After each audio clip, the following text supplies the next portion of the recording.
It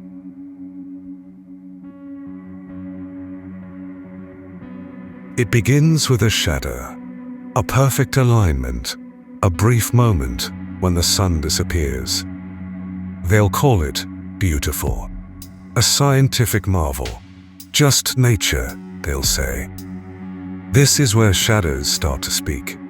Every eclipse is a message, a ritual in motion, a signal to those who watch the heavens not for wonder, but for power.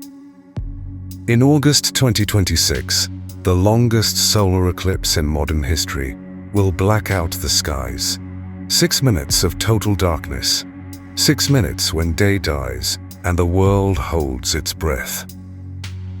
It might be a cosmic coincidence, or it might be something more, because history runs in cycles, and when instability comes, powerful hands are always ready to shape it.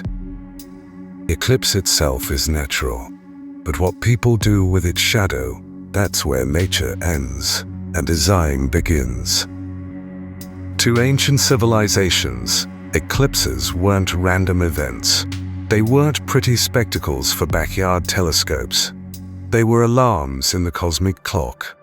In Babylon, an eclipse was the wrath of the gods. Kings would abdicate, literally hand a throne to a substitute king, a doomed puppet, sacrificed to satisfy the heavens. In Vedic India, Rahu devoured the sun, a severed head cursed to chase the light, swallowing day in his endless vengeance. Priests chanted mantras to pierce the darkness, offering fire to hold chaos at bay. In Egypt, high priests studied the sun with obsidian mirrors. They used eclipses not only to predict events, but to summon forces. They believed that when the sun vanished, the veil thinned, that unseen beings from the duat, the shadow realm, could pass through. The Mayans carved eclipse glyphs beside their death deities. For them, darkness in the sky demanded blood on the earth. China's imperial chronicles tell of 4,000-year-old eclipses. Every time the sun was swallowed, the empire trembled. Revolts, floods, war. The emperors feared the sky because they knew something always followed. Were these people primitive, or did they understand something we've forgotten? Eclipses weren't superstition, they were synchronization points, markers of power, keys in a calendar older than any empire. Those who controlled this calendar controlled reality itself. The priesthoods, the bloodlines, the watcher, the jinns. They knew when the gates opened, and they planned their moves accordingly. Look closer at history. You'll see the shadow repeating. 763 BC, a total eclipse darkens Assyria. Weeks later, rebellion erupts. 29 AD, a solar eclipse during the crucifixion. Darkness at noon, the old world shatters. 1914, a sweeping eclipse across Europe. Within days, World War I ignites. 1999, the Millennium Eclipse blacks out Europe as NATO bombs Serbia and global power shifts quietly in the background. Again and again, every time the sun dies, the world below convulses. Not because eclipses cause war, but because someone times war to them. This is the hidden language of the elite. Align your moves to the heavens. Use the sky to sanctify your schemes. An eclipse is more than a shadow. It's a psychological reset. It reminds people, deep in their primal memory, that they are small, fragile, exposed. Animals panic. Birds fall silent. And humans, no matter how modern, feel that ancient fear. What if the light doesn't return? That's when rulers, occult orders, secret bloodlines make their moves. Because when people are afraid, they obey. And when they're in awe, they don't ask questions. August 12, 2026. A 6-minute blackout stretching across Europe, North Africa, and the Middle East. No eclipse this long has happened in almost 2 centuries. And look where its shadow falls. Rome, Mecca, Jerusalem, the heart of world religion, the crossroads of empire, the old chessboard of prophecy and war. This is no random path. This is a cosmic alignment over the very centers of spiritual power. But here's what makes it even more dangerous. For the first time in history, an ancient ritual is meeting a digital age. When the sun vanishes now, it won't just unsettle farmers or priests. It will shake satellites, disrupt networks, and send the modern world into a panic it's never known before. The old world feared omens. The new world fears outages. And this eclipse may deliver both. We live in a world stitched together by invisible threads. Satellites, power grids, fiber optics, high-frequency trading systems. All of it depends on timing. All of it is vulnerable to the sun. During eclipses, electromagnetic fields fluctuate. Radiation spikes. Frequencies shift. That means GPS failures, communication blackouts, stock markets glitching in real time. Now imagine millions staring up at the sky, while beneath their feet the digital ground begins to shake. Add to that a flood of media fear programming.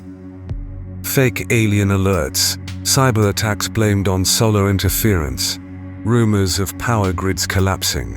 What happens? Markets tumble, people panic, governments seize emergency powers. The eclipse becomes an opportunity to reshape narrative, to justify control, to advance agendas that have been waiting for a single spark. So what's really at stake? 3 overlapping agendas. 1. Spiritual reset. In mountain strongholds and hidden temples, rituals will be performed. Not for public eyes, not for science, for power. Solar energy represents divine order, the masculine force of creation. When it's blocked, a vacuum opens, and in that vacuum, other forces step in. The Book of Enoch warned that the Watchers, the ancient rebels, hide behind heavenly signs. When the sun blinks, they move.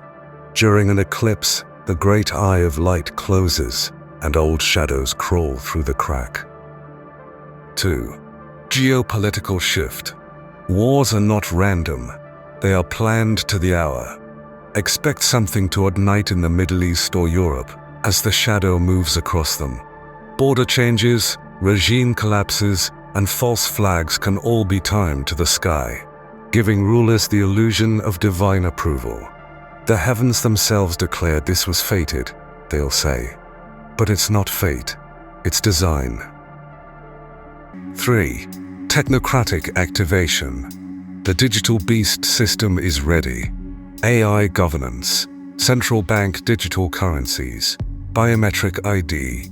But these systems need a moment, a trigger, a collective fear so deep people will beg for control. The eclipse may be that moment. A single date to launch emergency measures, linking chaos on Earth to signs in the heavens, and selling it as destiny. Because darkness is permission, when the sun vanishes, the order of nature falters.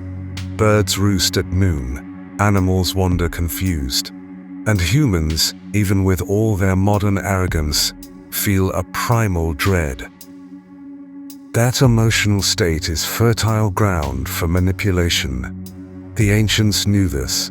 Their dark priesthoods performed rites in that temporary night, offering sacrifice, calling on unseen powers. Modern elites do the same. Their rituals are quieter, dressed in the language of technology and politics, but they are no less spiritual. An eclipse is the temporary death of the divine light. The sun, the cosmic eye of God, closes. And when that happens, the whisperers move, the summoners cast, the architects of darkness take their throne for a moment. But here's the secret they fear most. If you understand what's happening, their spell fails. Eclipses don't have to enslave you, they can awaken you. When the light returns, so does clarity, a burst of consciousness, a chance to remember who you really are. You were never meant to tremble in fear of the sky.